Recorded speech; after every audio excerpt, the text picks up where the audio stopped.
Hello दोस्तों। तो आज से हम लोग प्रारंभ करने वाले हैं बिहार राज्य विशेष में जो इतिहास का सेक्शन है और कला और संस्कृति का भाग है। तो कला और संस्कृति भाग को हम अलग से देखेंगे, लेकिन बिहार में जो आधुनिक बिहार का इतिहास रहा है उसे हम लोग खास करके बीपीएससी मुख्य परीक्षा के अगर देखा जाए तो उसको ध्यान में रख करके हम लोग देखने वाले हैं। तो आइए प्रारंभ करते हैं।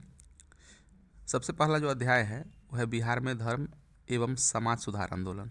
ठीक है, देखिए आपने पूरे भारत में जो सामाजिक धार्मिक आंदोलन हुआ था उसे पढ़ा था, और हमने भी पढ़ा था पिछले कुछ वीडियो में, आप देखे होइएगा। तो पिछले कुछ दिन पहले मैंने इसे अपलोड भी किया था। तो अब स्पेशली हम लोग बिहार में धर्म एवं समाज सुधार आंदोलन को देखेंगे। और दोस्तों याद रखें कि बीपीएससी एग्जाम में आपको बिहार से जुड़ी हुई बातें अगर आप डालते हैं इनपुट्स में, अगर आपसे नहीं भी पूछा जाए फिर भी आप बिहार का संदर्भ डालें तो आपको कुछ न कुछ नंबर आपको अन्य लोगों से मिल जाएगा, बेहतर नंबर मिलेंगे। तो शुरू करते हैं। लिखा है कि 18वीं सदी का भारतीय समाज एवं धर्म अनेक प्रकार की कुरीतियों से ग्रस्त था। धर्म अपना प्राकृतिक रूप छोड़कर अंधविश्वासों एवं बाह्य आडंबरों से ग्रस्त हो गया था। इन विकृतियों को दूर किए बिना सामाजिक जीवन को सुधारना संभव नहीं था, क्योंकि धर्म और समाज में उस समय अत्यंत निकट का संबंध था। अतएव अधिकांश समाज सुधारकों ने धार्मिक सुधार को आधार बनाकर समाज सुधार को अपना लक्ष्य बनाया। नई आर्थिक शक्तियों का उदय, शिक्षा का प्रसार, आधुनिक पश्चिमी विचारों तथा संस्कृति का प्रभाव और दुनिया के बारे में पहले से अधिक जानकारी, इन सभी बातों ने भारतीय समाज के पिछड़ेपन और अधःपतन के बारे में लोगों की चेतना को बढ़ाया और इसमें सुधार के संकल्प को मजबूत किया। तो एक यहाँ पर जो आप हैं इन सभी बातों को आप अगर भूमिका जब आप लिखते हैं, इस तरह के प्रश्न आए तो भूमिका में लिखते हैं तो काफ़ी अच्छे अंक मिलेंगे आपको। ये देखिए इसमें क्या है कि 18वीं सदी का जो भारतीय समाज एवं धर्म है अनेक क्या था कुरीतियों से ग्रस्त था। ठीक है, धर्म जो है अपना प्राकृतिक रूप छोड़कर अंधविश्वासों और बाह्य आडंबरों से ग्रस्त था। ठीक है, बाहरी दिखावे से, और इस विकृति को दूर किए बिना सामाजिक जीवन तो सुधारना संभव नहीं था, क्योंकि लोग फंसे हुए थे अंधविश्वास में, आडंबरों में फंसे हुए थे। क्योंकि धर्म और समाज में उस समय अत्यंत निकटता का संबंध था, यानी कि समाज ही धर्म था, धर्म ही समाज था, इस प्रकार का संबंध था। आज भी हम लोग कहीं ना कहीं इसकी झलक देखते हैं। तो क्या था कि समाज सुधारकों ने धार्मिक सुधार को आधार बनाया। ठीक है, उन्होंने सोचा कि अगर धर्म को सुधार दिया जाए, एक्चुअली धर्म को सुधारा नहीं जाता है, मतलब धर्म में जो भी कुरीतियाँ हैं उसको दूर किया जाता है, एक तरह से उसको हम ये कहें कि फिल्टर किया जाता है, उसको छाना जाता है। तो ऐसे ही जो हमारे समाज सुधारक थे उन्होंने इसी को लक्ष्य बनाया। नई आर्थिक शक्तियों का उदय, शिक्षा का प्रसार, ये सभी क्या थे कि और इसे पिछड़ेपन को दूर करने के लिए लोगों में चेतना फैलाया और सुधार के संकल्प को और मजबूत किया। 19वीं शताब्दी के धर्म एवं समाज सुधार आंदोलन का प्रभाव बिहार में भी व्यापक रूप से महसूस किया गया। ठीक है, इस नई चेतना के विकास में बंगाल का एक बहुत बड़ा महत्वपूर्ण जो है योगदान है। बिहार उस समय बंगाल का ही हिस्सा था। आर्य समाज, ब्रह्म समाज, थियोसॉफिकल सोसाइटी, रामकृष्ण मिशन आदि का हिंदू समाज में नव जागरण लाने में महत्वपूर्ण योगदान है। ये सभी आप देखिए, ये सभी संस्थाओं के नाम आपको याद रखने चाहिए। आर्य समाज, ब्रह्म समाज, थियोसॉफिकल सोसाइटी, रामकृष्ण मिशन। इसके बाद है कि राजा राम मोहन राय जो कि ब्रह्म समाज के संस्थापक थे का संबंध भी बिहार से रहा है।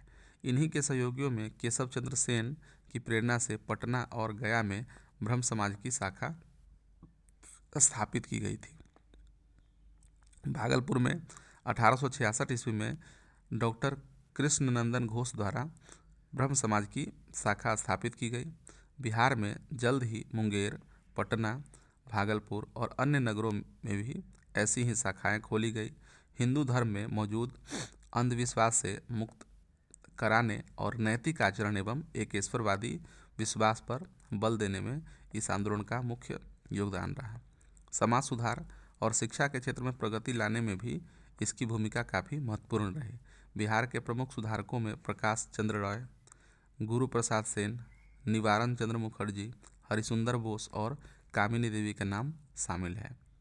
आर्य समाज के संस्थापक स्वामी दयानंद सरस्वती द्वारा भी बिहार की यात्रा की गई।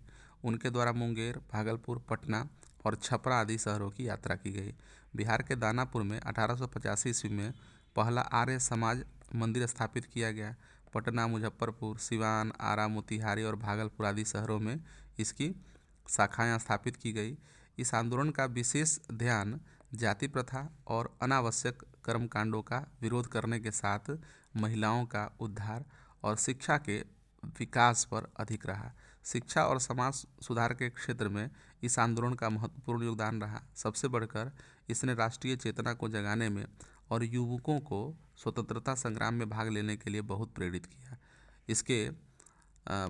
इसके प्रमुख बिहार प्रांत के सुधारकों में पंडित अयोध्या प्रसाद, भवानी दयाल सन्यासी, बालकृष्ण सहाय, डॉक्टर केशव देव शास्त्री आदि के नाम आते हैं। वेदों की ओर लौटो इस आंदोलन का मुख्य नारा था, लेकिन आर्य समाज द्वारा शुद्धि आंदोलन, गोरक्षा समिति आदि के प्रसार से समाज में सांप्रदायिक वैमनस्य को भी बढ़ावा मिला। बिहार में रामकृष्ण मिशन का भी गहरा प्रभाव पड़ा। 1868 ईस्वी में रामकृष्ण परमहंस द्वारा और 1886, 1890 और 1896 ईस्वी में स्वामी विवेकानंद द्वारा बिहार की यात्रा की गई। बिहार के जमशेदपुर, जो भी वर्तमान झारखंड में है, वहाँ पर 1920 में पहली बार रामकृष्ण मिशन की शाखा स्थापित की गई। 1922 में पटना एवं देवघर में इसकी शाखाएं खोली गई। शिक्षा का आध्यात्म के क्षेत्र में इस संस्था का महत्वपूर्ण योगदान रहा। बिहार के प्रमुख सुधारकों में जतीन्द्रनाथ मुखर्जी और डॉक्टर राजेश्वर ओझा का नाम जो है इसमें उल्लेखनीय है। 1894 में थियोसॉफिकल सोसाइटी के संस्थापक कर्नल ऑलकट एवं एनी बेसेंट ने बिहार की यात्रा की। बिहार में यह आंदोलन उस समय आरंभिक दौर में ही था। अगले एक दशक तक थियोसॉफिकल सोसाइटी की अनेक शाखाएं गया, दरभंगा, भागलपुर, आरा, मोतिहारी, मुजफ्फरपुर आदि में स्थापित किए जा चुके थे। सरफराज हुसैन, पूर्णेंदु नारायण सिन्हा और मधुसूदन प्रसाद इसके प्रमुख सुधारकों में से थे। Purnendu Narayan Sinha theosophical society of India के एक दशक तक महासचिव भी रहे। इस संस्था ने सांप्रदायिक भाईचारे, धार्मिक समन्वय और आध्यात्म के विकास में भी योगदान दिया। एनी बेसेंट ने होम रूल आंदोलन के माध्यम से स्वतंत्रता संग्राम को भी नई ऊर्जा प्रदान की, जिसका प्रभाव देश के साथ साथ बिहार में भी महसूस किया गया। 19वीं सदी के उत्तरार्ध में बहावियों के माध्यम से बिहार में मुसलमानों में भी धर्म और सुधार के प्रयास किए गए। इसका मुख्य केंद्र पटना था। इस संस्था ने इस्लाम धर्म के मूल उपदेशों तथा शुद्ध आचरणों पर बल दिया और धर्म में विदित रूढ़िवादिता एवं विकार का विरोध किया। यह आंदोलन ऐसी शैक्षिक संस्थाएं संगठित की जहां पारंपरिक इस्लामी शिक्षा प्रदान की जाती थी। 1890-91 में पटना में मौलाना अब्दुर रहीम द्वारा स्थापित मदरसा इस्लाहुल मुस्लिमीन ऐसी पहली संस्था थी जिसे सबसे पहले स्थापित किया गया। राष्ट्रीय आंदोलन के दौरान बिहार के मुसलमानों में राष्ट्रवाद की चेतना जागृत हुई। बिहार में 1917 में मौलाना मोहम्मद सज्जाद ने जमीतुल उलेमाए हिंद की शाखा संगठित की। वर्ष 1921 में खिलाफत और असहयोग आंदोलन के दौरान इमारते शरिया नामक एक महत्वपूर्ण संस्था की स्थापना बिहार के मुसलमानों द्वारा स्थापित की गई। इसके भी संस्थापक मौलाना मोहम्मद सज्जाद थे। इस संस्था का मुख्यालय पटना के फुलवारी शरीफ में स्थित था। इसके द्वारा सुनियोजित तरीके से मुसलमान समुदाय के धार्मिक और सामाजिक कार्यों को संचालित करने का प्रयास किया गया। वर्तमान में भी यह संस्था कार्यरत है, जिसके अधिकार क्षेत्र में उड़ीसा और बंगाल के क्षेत्र शामिल है। 18वीं शताब्दी में ही बिहार में ईसाई धर्म प्रचारकों का आगमन आरंभ हो गया। 1846 के बाद इन्होंने संगठित ढंग से अपने धर्म के प्रचार का काम आरंभ किया, क्योंकि इसी समय अनेस्टेसियस हर्टमैन नामक पादरी को पटना में स्थापित कर धर्म प्रचार का कार्य सौंपा गया।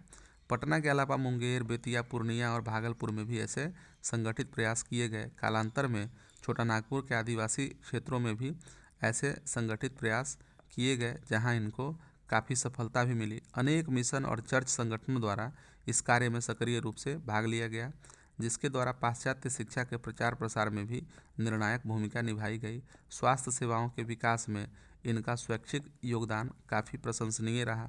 इस प्रकार बिहार में धर्म एवं समाज सुधार आंदोलन ने भारतीय समाज में वैज्ञानिक सोच को जन्म दिया और रूढ़िवादी आचरण को समाज से बाहर निकाला।